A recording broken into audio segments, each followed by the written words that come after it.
What's going on, guys? It's Taffy Hoops. I'm Landon. This is David. NBA lottery. That happened. So it was Tuesday last week. We're just going to give our opinions on what each team needs and who can fill that spot with these first 14 picks in the lottery. Now that we know those lottery teams, here's our mock draft 1.0. So the lottery results go like this. 14th pick was Golden State, 13 Indiana, 12 San Antonio, 11 Charlotte, 10 New Orleans, 9 Sacramento, 8 Orlando, 7 Golden State, which was Minnesota's pick. By the way, the 8th pick was the Bulls pick. The 6th pick goes to OKC, 5 Orlando, 4 Toronto, 3 Cleveland, 2 Houston, and the number 1 pick goes to the Detroit Pistons. So with that number 1 pick, Detroit kind of needs everything, honestly, but a center. We don't really need to talk about what they need because they're in a deep rebuild, and right. The number 1 pick is very obvious this very year, clear, yeah. As it's Cade Cunningham. Yeah, they're gonna get a generational talent with Cade Cunningham. Backcourt of the future with Cade Cunningham, Killian Hayes. They're in a deep rebuild and they're a trash team right now, but their rebuild is set up amazing. They got a lot of future guys that could help them. They got Sadiq Bey. They got Isaiah Stewart. They got Killian Hayes, who really he didn't play well last year, but he could have a Darius Garland type jump. Cade Cunningham's going to join their team. He's going to be great right off rip. They have Jeremy Grant still. They also have a backup center, Mason Plumlee. They'll be a very good team. If not next year, they'll be really good in the future. Yeah. Moving on to the 2nd pick, this is where there's kind of a bit more controversy, but I think it's still more chalk here. They're going to go with the center, Evan Mobley. They are in a deep rebuild. They're just going to take the best guy available, and they're going to basically take Kristaps Porzingis with handles. Mm-hmm. So yeah, the Houston Rockets just tore everything down. They're in a fresh rebuild, and yeah, I think Evan Mobley's a great guy to just start off. Kind of just is the first start of their rebuild in a way. 2 guys that I could see them picking are Jalen Green or Jalen Suggs, but Mobley seems like the best guy here. The 3rd pick, we just talked about him. We're going to go with Jalen Green from the G League. They're going to take the best guy available. And that's true. Right now, they have 2 point guards in Sexton and Garland, and he has the potential to be Zach LaVine. Yeah, they should take Jalen Green. Jalen Green is obviously the best talent available at that point. Yeah. Maybe they take Jalen Suggs for the defense, but it seems like Jalen Green is more of an explosive player. They need the offense. They could trade Kevin Love and get a guy that's like playing wing / they're just in a weird situation. They've always wanted to take the best guy available, and if they're going to take the best guy available, take Jalen Green. Yeah. That's what they did with Sexton and Garland, and they got 2 very good guards to help them in the future, and also as trade bait in the future if they need that. Coming up next was Toronto, who jumped up. I think they were projected to get 7 or 8, around there.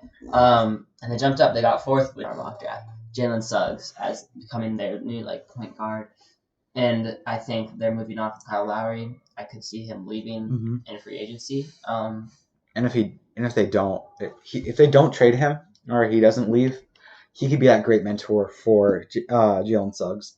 But right now, what I'm envisioning is Jalen Suggs and Fred VanVleet as that backcourt. Mm-hmm. Jalen Suggs is a bigger guard. Yeah. Great defense. Yeah. He can basically carry the load defensively and playmaking-wise for the Raptors, and that'll be a great pickup for them. The Raptors aren't really in a rebuild. They kind of are. They're not they haven't fully committed to a rebuild yet. They either have the opportunity to rebuild, where they tank, or they can retool, get a guy like Ben Simmons, and just kind of shoot upward with him. Yeah. They have a lot of great talent, a lot of guys that can keep them into contention.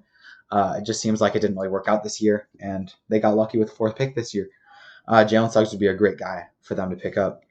With the next pick, Orlando's first pick of the 1st round. Yeah, so Orlando would pick, in my opinion, the best guy available, Jonathan Kuminga. They need wings. He's really raw right now, but he'll have a lot of time to develop in Orlando. The rebuild's going to last 3-4 years. He'll be a great guy in the future for them to just build off of. Yeah. I'd say all these top 5 guys, these are like the best guys in the draft for sure. Top 5, clear cut for sure. These guys would be top 3 in like almost any other draft, besides 2018, which was like all time. Like these would be top 3. DeAndre Ayton claims that it's. I think he's claiming that it's the best of all time, which is hard to say when it's not. It's like the third year of that draft class. And that's definitely a video we could make. Yeah, we could look at best draft classes of all time. Leave a comment down below if you want to see that. So we're gonna go into kind of like the next tier of players, guys that have the potential to be all-stars, have potential to be very great players, but just not as much as those top 5 guys. Who all of them I see either like I could see some being busts, but like all of them I see very good potential out of all of them. The comparisons that I've seen, the individual gameplay, I've seen them play very well. But with the 6th pick, the Oklahoma City Thunder would select Scotty Barnes out of Florida State. I've seen a lot of people compare him to Draymond Green, which is I think it's unlikely. He's such an anomaly that it's very unlikely that he's like Draymond Green. But I can see it. He's a 6'9" small forward. He can basically do everything. He can play defense. He can play offense. He can shoot. He can pass. He can rebound. He'll be a triple-double machine. And for the Oklahoma City Thunder, who lack wing depth, he'd be a great guy for them. I don't know. OKC is a weird team again, too, because they're in a rebuild, but I have no idea what they're going to do with, like, Kemba Walker. And, yeah, I don't know. So Golden State has the next pick. I think they pick Keon Johnson from Tennessee. This would definitely be the pick for them if Klay Thompson kind of drops out. I see him kind of like a KCP type player where he can shoot the ball, he can play defense. He has more potential than KCP. Yeah. But like, I think it's most likely that he has that type of role. He can be a starting small forward. He'll be a solid player in the NBA. And Golden State doesn't need a guy that'll be a superstar right now. They just need a guy that can contribute off the bench or even starting for their team over the next few years. With the 8th pick, the Orlando Magic select James Bouknight. They already have great point guards in Markelle Fultz and Cole Anthony. So I think those guys will be running the show. But they can also get a slashing shooting guard like James Bouknight. He reminds me kind of like Jordan Clarkson. He's very speedy, a guy that slashes for the basket a lot. He has a bit of a jumper. So he is a guy that can do almost everything offensively.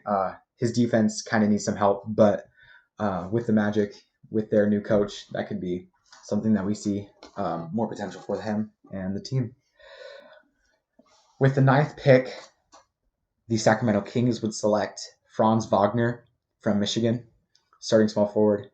Wait, is he related to Mo? His older brother. Nice. Yeah. So they are related. So yeah, Franz Wagner, he's just a bigger small forward that can help the Kings. I'd say they have their backcourt set with Tyrese, with De'Aaron Fox, and with Buddy Hield. But Franz Wagner will be just kind of like that guy that will help them play make. He'll be a guy that can play well defensively. He's a younger guy that can develop with the team. He's going to be on that trajectory with the other players on the team. And he should be able to develop an outside shot. His free throw percentage did very well in college, but his 3-point percentage was not as great. The Kings need to get out of the lottery. Yeah. They have been a lottery team for the past 14 years in a row. Yeah. Hopefully they can become a playoff team eventually. I don't know. So the next pick, the 10th pick, the New Orleans Pelicans would select Davion Mitchell, the point guard from Baylor. He was a junior this year, one of the oldest guys in the draft, but I'd say he fits with the Pelicans very, very well. He can shoot very well. He can defend very well. The thing is, he's a smaller point guard, so that's why I think he will fit with Lonzo Ball. Mm-hmm. Eric Bledsoe seems like he's on his way out, so that will open a spot for another point guard, whether that's Kira Lewis or Davion Mitchell. So I feel like he could just he's a guy that can just come into the league and just like he can start for your team and be a decent starter, or just come off your bench and just be an amazing person off the bench. Mm-hmm. I'm not saying he's going to be like Damian Lillard, but his story reminds me a lot of Damian Lillard, a guy that went. Is he a 4-year? He's a junior. Junior. Yeah, so he was kind of a lesser role in the first 2 college years, and then he broke out 3rd year. Seems like a guy that can kind of take any role, and for Lillard, he had to take his own team. For Mitchell, it seems like he is just going to have to take that role where he's going to have to help Zion, help Lonzo Ball, help Steven Adams, which I think he's probably on his way out too. Anyway, move on to Charlotte. Their biggest need is definitely the center role. Yeah, big time. They have a lot of wings. They got guards. They have a lot of guards. They need a center. Yeah. They need a good, solid big. Mm-hmm. So the guy that I pick is a guy that's risen up in mock drafts a lot. ESPN had him ranked like 35th for a long time, but I think Charlotte picks Alperen Sengun from Turkey, a center. A guy that played very, very well this year. He has a lot of question marks, but he also is a guy. He's also a guy with a lot of potential. This guy could see. I could see this guy either failing very hard or being very, very well. So that'll be a fun one to see. I think Charlotte's definitely using their first round pick to get a big man. Yeah. So I could see them picking him, or I could see them picking Kai Jones. Kai Jones is a guy from Texas, but he seems to be a guy that's later in the draft. So if they want to get him, they could trade back to probably 16 or 18, where OKC have it. I could see OKC wanting a guy up here. So, and one of those guys I could see them trying to get is Corey Kispert, who I have San Antonio picking. He's also he was a senior this year at Gonzaga. Very good shooter. Very good defender. Seems like a 3-and-D guy that San Antonio would like to pick. Reminds me a lot of Cam Johnson. And San Antonio loves to pick guys that were older in the draft. They have a lot of experience with that. They've picked guys like Keldon Johnson, guys like DeJounte Murray, who were older guys in their college teams. Yeah, I think the Spurs, I don't even know what's happening with the Spurs, really. They just have, I feel like, a lot of just raw talent. Yeah, a lot of raw talent that they haven't really produced into superstar talent yet. Yeah. I could see DeJounte Murray being an all-star soon. I could see Keldon Johnson becoming a solid starter soon. And I think Corey Kispert could be that 3-and-D guy if they get like a shooting guard or something like that for DeMar DeRozan or one of their younger guys. So next is the 13th pick. Our Indiana Pacers. We got in the lottery this year. Jalen Johnson will be a really, really good guy for our team. The third Jalen of the draft. Yeah. He reminds me a lot of TJ Warren, a guy that can score offensively. He can have a big game, but he can also play decent on defense. He can guard your best guy if you really need to. He can keep him from 40 points. Yeah, and I see the Pacers parting ways with TJ Warren soon. And so then I would love to just get that young guy, fill his space. Obviously not going to produce like as much as he would for his first year, but he's going to build into that role, and we can trade TJ Warren for another great talent. Yeah, that could be a building piece for Ben Simmons trade. Right, is that low? Yeah, like Malcolm Brogdon and TJ Warren for Ben Simmons is something that I've seen multiple times, and something I've that I also like. Seen stuff with Warren and LeVert too. Yeah, I could see that. So the last pick in the lottery, Golden State. This is actually their own pick. They're going to select Josh Giddey. Giddey, he's a guy that's very good at playmaking, decent shooter. He's a bigger, almost a point forward type of guy. It reminds me a bit of Denny Avdia, a bit of Ben Simmons. I don't think he has the Ben Simmons potential, but he seems like a guy that can carry some of that playmaking load, take it off of Steph Curry while he's not on the floor. Yeah. The Warriors are also on a very win now. They want to win now. Yeah. Of their timeline. and I see them trading their picks in some way. I could see them trading their 7th pick. I think I think trading their 7th pick for sure. I think they keep this pick just because they want a guy like Josh Giddey, a guy that can keep some of the playmaking off of Steph Curry. Because I think that's something that will definitely translate to the NBA. Playing in Australia, more of a fast-paced offense.